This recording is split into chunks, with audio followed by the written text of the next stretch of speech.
Good afternoon, everyone. I'm pleased to be here this afternoon to talk to you about the decisive action we are taking to address the needs of Mississauga, Brampton, and Caledon residents by giving their municipal governance the necessary tools to build homes that Ontarians need and deserve. I'd like to welcome Mayor Crombie from Mississauga, Mayor Brown from Brampton, and Mayor Groves from Caledon to Queen's Park today. As you all know, today I introduced the Hazel-McCallion Act in the legislature. This legislation, if passed, would begin the process of dissolving the Region of Peel effective January 1st, 2025. This historic initiative by our government would help Mississauga, Brampton, and Caledon prepare for the significant growth that we expect in their populations in the coming years, particularly when it comes to building homes. It also honors the legacy of the late, great Hazel-McCallion, a pivotal figure in the growth of Peel region, who long believed that Mississauga was capable of standing on its own 2 feet. We agree, and we are keeping our commitment to Hazel by moving forward with a plan that will ensure fairness and stability for the residents of Peel, while ensuring that they have the tools they need to succeed. If the proposed legislation is passed, I would appoint a transition board to help municipalities prepare to become single-tier on January 1st, 2025, when the proposed changes would come into effect. The board would make recommendations on actions our government can take to help the transition proceed smoothly. And it would provide a wide range of advice on matters from financial sustainability to how to allocate assets and liabilities. Also to look at contracts and employment matters and to determine future service delivery models. Now, Hazel had a saying that she was eager to remind me whenever I met with her. I, in fact, have a T-shirt that she gave me back in my ministry office that I use as part of anticipating dealing with government decisions. And that T-shirt and her saying was, "Do your homework." By putting this transition board in place, our government is following that wise advice of doing your homework. And I know that's the right approach for the people of Mississauga, Brampton, and Caledon.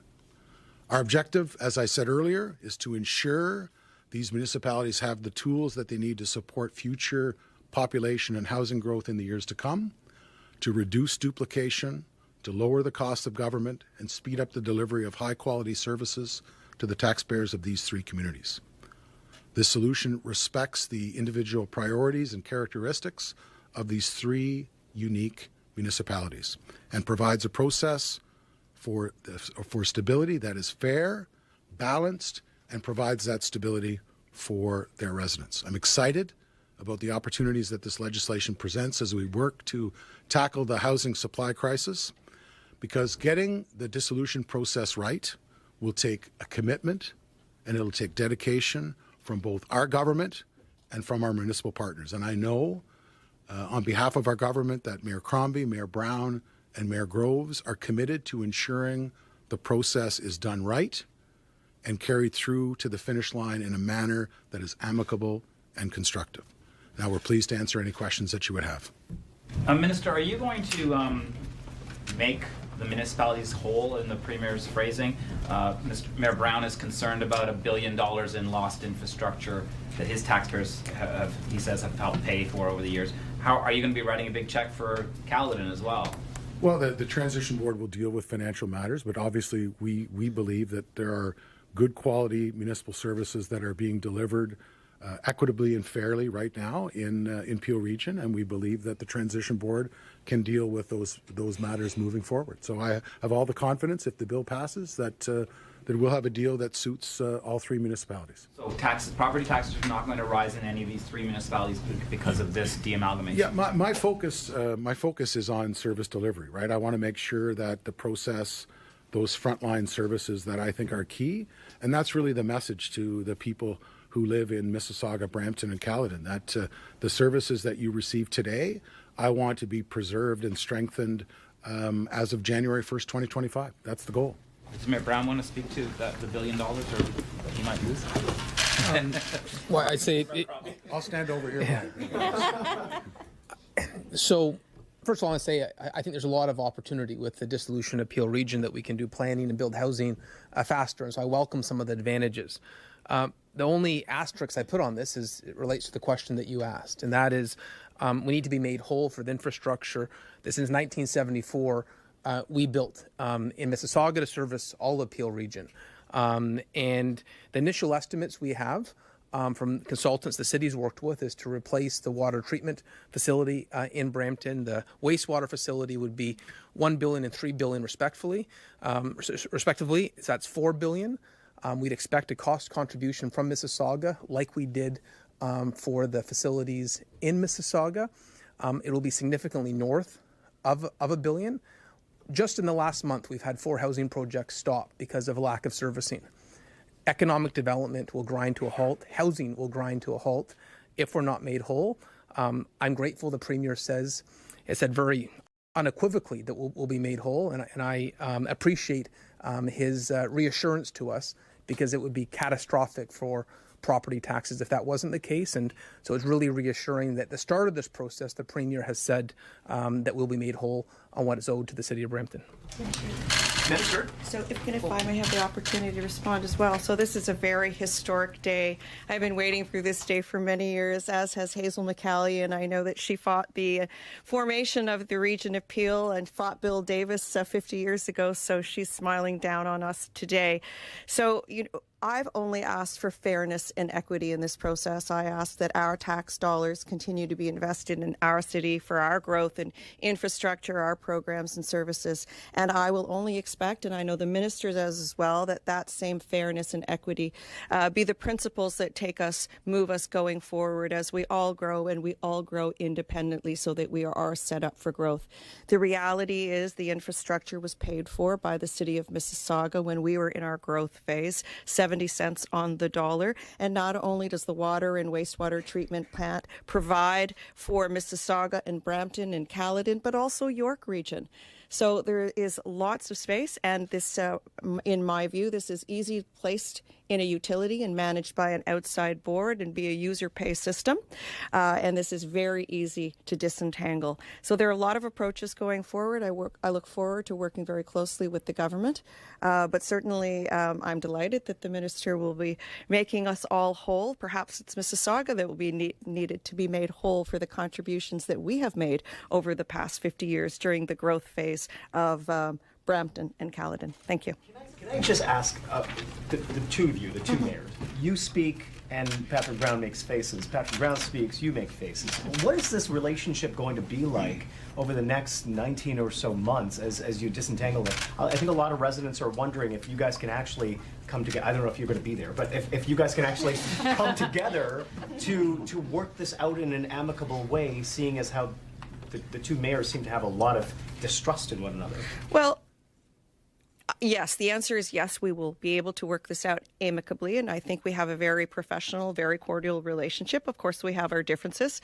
We have our differences of opinion as well, and that'll all be evident and unfolded as we go through the audit process, and we've already approved the terms of reference for the audit, and I look forward to opening our books so everyone can see for themselves the status of our finances and our reserves and what exactly Mississauga paid for the past 50 years towards the growth and the development of not only Mississauga, but Brampton and Caledon. And of course, we'll always all be professional as we work together to the dissolution of the region of Peel. And I know we'll be working very closely with the minister and his transition board as well. Mayor Crombie, since Colin alluded to it, He didn't get it. Oh, I'm sorry. Go ahead. So I would just say we're going to be watching this process very closely. And if we express concern, as the stakes are extraordinary. If we have to rebuild our water treatment facility and our wastewater on our own, that's $6,000 per resident. And so we're going to make sure what Brampton has paid in to build this infrastructure, and there's no debate about it. Since 1974, we have built this infrastructure in Mississauga. I appreciate the tone the Premier has set on this, that will be made whole, and no one will be able to walk away from their bill. But let me be very clear, Brampton would never accept our residents being taken advantage of. Every single cent we put in to build that infrastructure in Mississauga, my residents expect back because the infrastructure has been used up. The servicing capacity has been used up. It's like going for dinner and having one party eat the entire plate, give you the empty plate and say, let's share it now. It's wrong. and it would be unconscionable for our residents, and I will not back away from standing up for the residents of Brampton. If I may, Oh, yes, I know that we're the child in this marriage, but the children gets to speak in a divorce, because at the end of the day, the children, they are affected. So we're the child and we're the children, so we want to speak. And on behalf of my residents in Caledon, we are confident that this decision by the province did not come lightly, and that we are confident that we will be taken care of throughout this process. I have every confidence in your transition board, Mr. Minister, that all of these things will be worked out. And, you know, one of the things that we're forgetting, we're talking about Brampton's residents, Caledon's residents, and Mississauga's residents, but we have 7,000 employees that work at the region of Peel, and they have served all of us well, and they've served our residents really well over the last 50 years. And so, Mr. Minister, when we're talking about the divorce, I really hope that we will be considering those employees, because many of them are our residents of Brampton, Mississauga, and Caledon. So I just want to say that this region has worked extremely well. We're now at the end of our, we've come to the end of it. And again, I have every confidence that we will all be looked after in the end. I don't think that this is a decision that you took lightly, or you considered, or did the Premier, nor did the Premier. And so I don't have any issues here in making sure that Caledon's residents will be well served through this divorce. I had a great divorce. I didn't even use a lawyer. And my ex-husband comes in, lets my dog out, and takes my garbage out. What more can you ask for? So I think that this is the kind of divorce we're going to have here in Peel Region. So thank you. Mayor Crummey. What does an ideal path forward look like for you? The others are a little bit more clear, but there's questions swirling about, will part of Caledon join York Region? Like, there's a lot of questions coming from, you know, residents and your team. So what does that path forward ideally look like for you? At this point in time, we don't know what that path looks like, but I'm sure that through this, your transition board, Mr. Minister, that will be determined what we will look like. I will say that Caledon will be the next frontier of growth. We are expected to take a lot of greenfield development, and so we will need services. We will need to be made whole. And again, as I said, not sure where that's going, but I am sure that through this process, that process will determine where we go, how we're served, and will ensure that the growth that we're going to be taking will be paying for itself. Is this a move you wanted? It's not a move that we wanted. No, we have always taken a position as a town of Caledon. This is my third time going through this exercise, and we've always maintained a position that we felt that the region has worked really well. The region has served Caledon extremely well. So it isn't a position that, it isn't something that we wanted. But at the end of the day, we're here with this decision today, and I think that we just have to work with it and do the best we can to make sure. Do you think that your taxes are going to go up? I don't believe that they will, because I truly believe that this is not a decision that the province arrived at lightly. I am certain, and I can't speak for the minister or the premier, but I am certain that all of those things were looked at, because they know we've been mandated to take 220,000 people over the next 2 decades, and we are mandated also to provide 13,000 housing units, affordable housing units, over the next 8 years. So I'm certain that before this decision was arrived at, this was something that they considered, that it wouldn't impact our taxpayers. Thank you. Minister. And I just think that, you know, we have to have a break in the action, and I'll provide some context. And, you know, Mayor Grove's points are well taken. You know, we made a decision on strong mayors. These 3 mayors, I think we can all agree, they are strong mayors, and we want to give them strong mayor powers like we did in Toronto and Ottawa. When you have that conversation, you end with, what's the structure of Peel Region going to look like? When we talk about facilitators, you have that conversation, you end with, what is the governance going to look like? When you deal with an auditor that will deal with the development charge regime and how that's going to be affected by provincial legislation. When you start that conversation, you end with, what's the structure of government going to look like? You've got 3 very strong mayors, and you've got 3 communities who are very proud to live in Mississauga, to live in Brampton, and live in Caledon. So having a one community model isn't going to work. right? This is the model that all of our work to try to build that 1.5 million homes and to try to give the mayors the tools they need for success. This is always where the conversation ends. This is why the bill was tabled today, because this is where we're at every time with every change that we need to do in Peel Region. So this is the real impetus of why the bill is tabled, to give them those tools. Minister, why are you getting to pick the transition board? Why not let the mayors get a pick on that board? Especially if they're paying Well, for it. well, we want to make sure that we have a board that will be set up for success. We look at some of the past decisions by the province.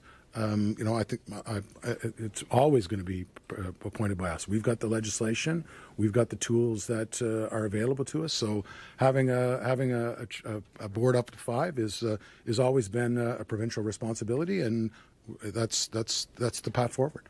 We're already hearing concerns that those board members could be very pro-conservative, pro-your government people. What do you say to those concerns? What I say to them is this, that I think you've heard a snippet of what we're going to be dealing with the next 2 years with the 3 mayors. This is a very complex decision by the government. We need to ensure that the board, the transition board, is set up for success. So we need to ensure that the members are capable of dealing with taking 4 municipalities and bringing them into 3. So it's something that, if the bill passes, that we'll have to move on very quickly. My hope, and I'm not the House Leader, that we'll deal with this bill in a quick way, so I can give some certainty to the people who live in Mississauga, Brampton, and Caledon moving forward. This is not something that I want to have significant delay on. I want to get the bill into the bills into the House. I want to get the debate moving. I want to be able to provide some certainty to these 3 communities, that there's a transition board in place and that we have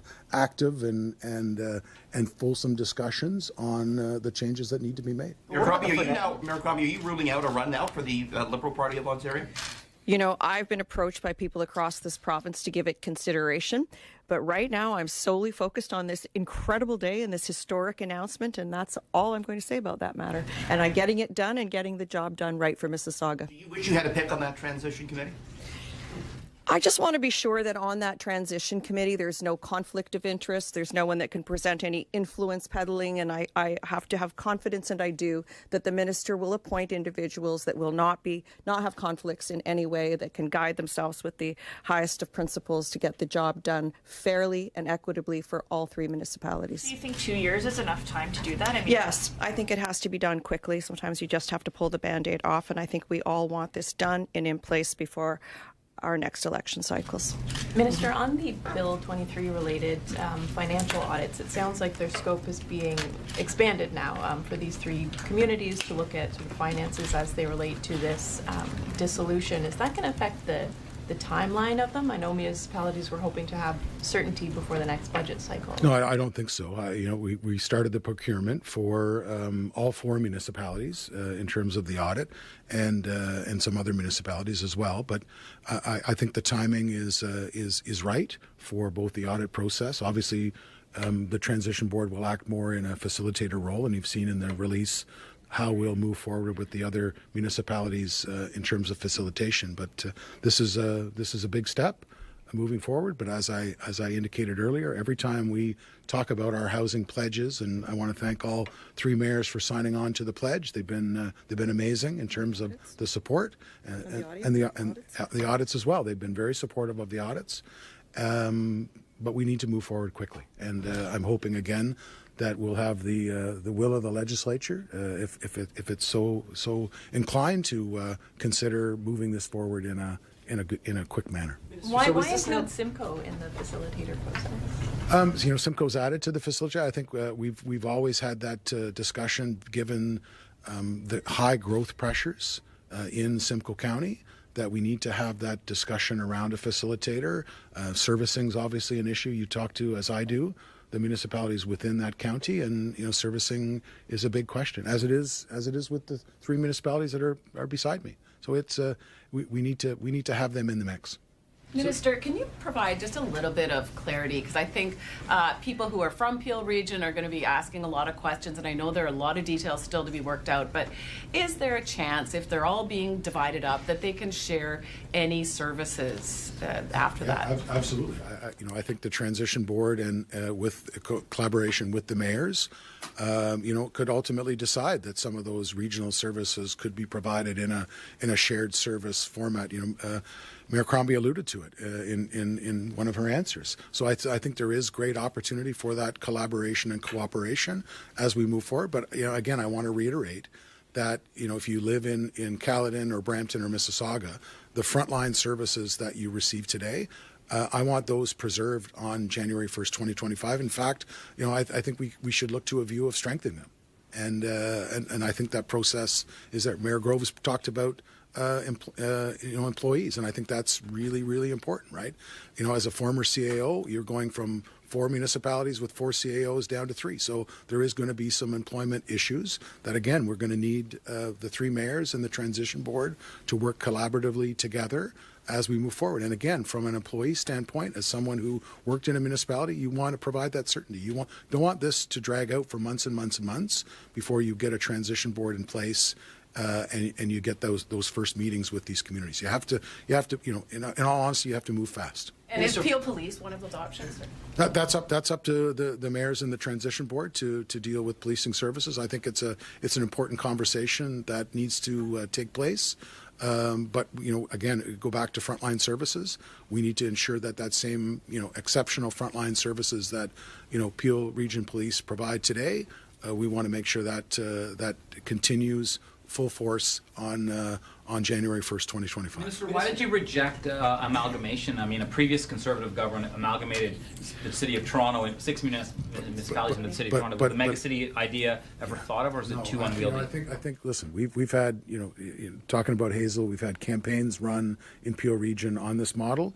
Everything I've done in terms of housing, when it comes to Peel Region, different from every other region in Ontario, you end up having a conversation about what are you going to do. What's the final governance structure going to look like if you're going to implement these measures? And as I said, this conversation comes up every time the government's taken decisive action, and we've put resources into the transition board that will ultimately have a smoother transition as we can. Minister, in York Region, there are similar complaints about how they spend their money and where that money goes. There's been no one, Colin. There's been no Hazel McCallion in any other municipality in Ontario that's campaigned on a certain structural model moving forward. I'm open to conversations with people, but they're not going to be behind closed doors. If a mayor wants a different format, they're going to have to get in front of the podium and talk about it. And no other region's done that. None. Minister, if this is all about what's best for the people of these municipalities, why was there no big public consultation whatsoever before you reached this decision? There's been consultations, there's been election campaigns, there's been polling, there's been studies. This is not something that we just decided without some significant thought. And again, think about the things that I've initiated when it comes to housing supply. This conversation, every time you go into Peel Region, is front and center. So we're dealing with it. Thank you. Thank you.